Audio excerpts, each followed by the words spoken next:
नियती अंघोळ करून बाथरूममधून बाहेर आली तर तिचं लक्ष बेडवर झोपलेल्या तिचा नवरा ईशानकडे गेलं. नकळत तिला काहीतरी खोडकरपणा सुचला.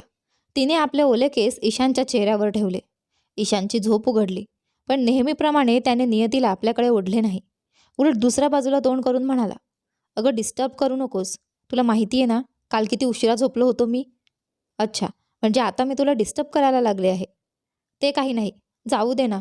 तुझ्याकडे वेळ तरी कुठे असतो आपल्यासाठी. नियतीने थोडं नाराज होत म्हटलं. इमोशनल ड्रामा बंद कर. ईशान म्हणाला, तुझ्यासारखी सोपी लाईफ नाही आहे माझी. प्लीज झोपू दे यार. नियतीला खूप राग आला, पण सकाळी सकाळी मूड खराब करायला नको असं तिने ठरवलं. थोड्या वेळाने ईशान पुन्हा घोरायला लागला. नियतीने शेजारी ठेवलेले ब्लँकेट घेतले आणि ईशानवर टाकून ती तिथून निघून गेली. झोप पूर्ण झाल्यावर ईशान उठला. ब्रश करून जेव्हा तो किचनमध्ये गेला तेव्हा अखेरीच्या सुवासाने त्याचे मन प्रसन्न झालं. तो विचार करू लागला, यार किती स्वीट आहे नियती. उगाचच मी तिचा मूड खराब केला. ईशान खीर खाणार होता तेव्हा त्याला वाटलं की आधी नियतीला सॉरी म्हणावं. त्याने आपला फोन उचलला आणि नियतीचा नंबर डायल केला, पण नियतीने फोन उचलला नाही.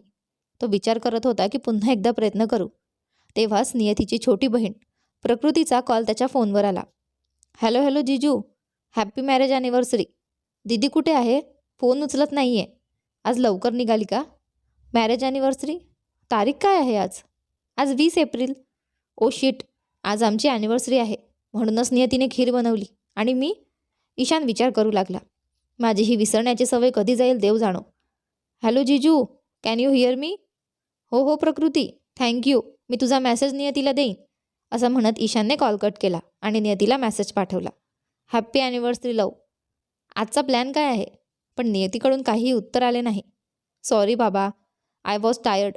ऐक ना, 5वी ॲनिव्हर्सरी आहे, ते मेमोरेबल बनवूया. ईशानने अजून काही मेसेज केले पण काहीही रिप्लाय आला नाही. नियतीने अजून मेसेज वाचलेही नव्हते. ईशानला आता काळजी वाटू लागली. तो घराबाहेर पडला आणि कार स्टार्ट करणार होता तेव्हा नियतीचा फोन आला. अरे कुठे आहेस? केव्हापासून कॉल करतोय? मी हॉस्पिटलमध्ये आहे, पेशंटला ट्रीट करत होते. अगं या तुझ्या पेशंटच्या नादात एक दिवस मी हृदयाचा पेशंट होईन. बरं ऐक, हॅप्पी मॅरेज ॲनिव्हर्सरी आणि सकाळसाठी sorry. Happy marriage anniversary you too. खीर खाल्ली का मिस्टर भुलक्कड? नियतीने हसत विचारलं. अगं जी गोडी तुझ्या बोलण्यात आहे ती साखरेने येते का? ईशानने फोनवरच मन वळवायचा प्रयत्न केला. सांगते आहे, मी तुझ्या या गोडगोड बोलण्याला अजिबात बळी पडणार नाही आहे. एकतर तू ॲनिव्हर्सरी विसरला आणि वर अगं माझीही ॲनिव्हर्सरी आहे ना, आणि सगळ्यात आधी मीच विश केलं आहे. कळलं का मिस भुलक्कड? बरं ऐक, संध्याकाळी काहीतरी प्लॅन करूया. चायनीज खाऊया, तेही तुझ्या फेवरेट रेस्टॉरंटमध्ये. ईशान म्हणाला. हो, हा चांगला आयडिया आहे. मग मी तुला माफ करायचा विचार करू शकते. ठीक आहे, मग मी टेबल बुक करतो.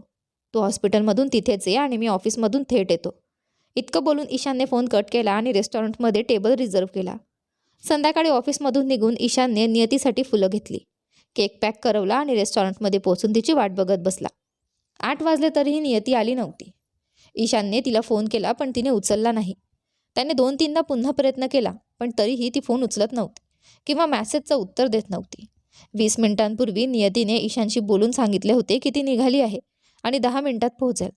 ईशानने थोडा आणखी वाट पाहिली. मला भुलक्कड म्हणते आणि स्वतःला फोन उचलायचेही लक्षात राहत नाही, ईशानने विचार केला. त्याने पुन्हा कॉल केला पण नियतीने यावेळी देखील फोन उचलला नाही. बघता बघता 9 वाजले आणि तेव्हाच रेस्टॉरंटच्या मॅनेजरने ईशानकडे येऊन विचारलं, सर अजून किती वेळ लागेल? बाकी कस्टमर्ससुद्धा वेट करत आहेत.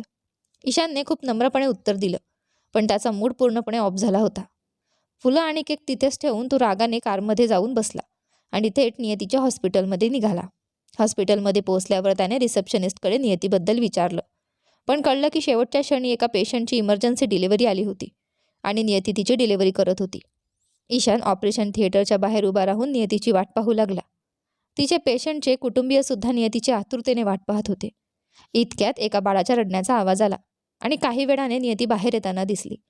नियती आणि ईशानची नजरानजर झाली, पण नियतीने त्याला दुर्लक्ष करत थेट बाळाच्या वडिलांकडे मिस्टर वर्मांकडे वळून म्हटलं, congratulations, it's a baby girl. पुन्हा एकदा ईशान आणि नियतीची नजरानजर झाली, पण नियतीने त्याच्याशी बोलली नाही.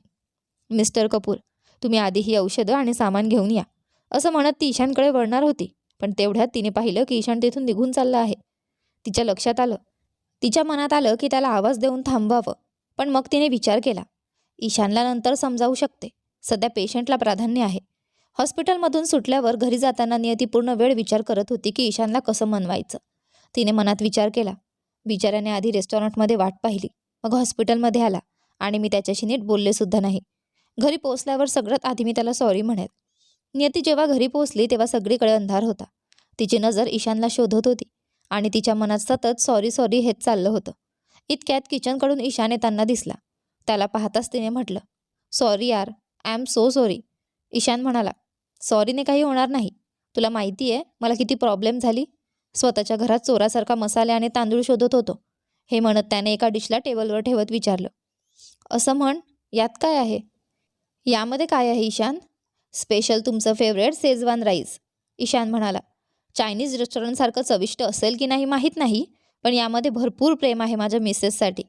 नियतीने राईस टेस्ट केला आणि म्हणाली, तू नेहमीच भुलक्कर राहणार यात मी शंका घेतलीच नाही. यात मीठच नाही आहे.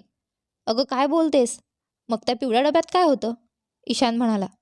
त्यानेही राईस टेस्ट केले आणि म्हणाला, अगं मीठ तर आहेच, भुलक्कड का म्हणतेस?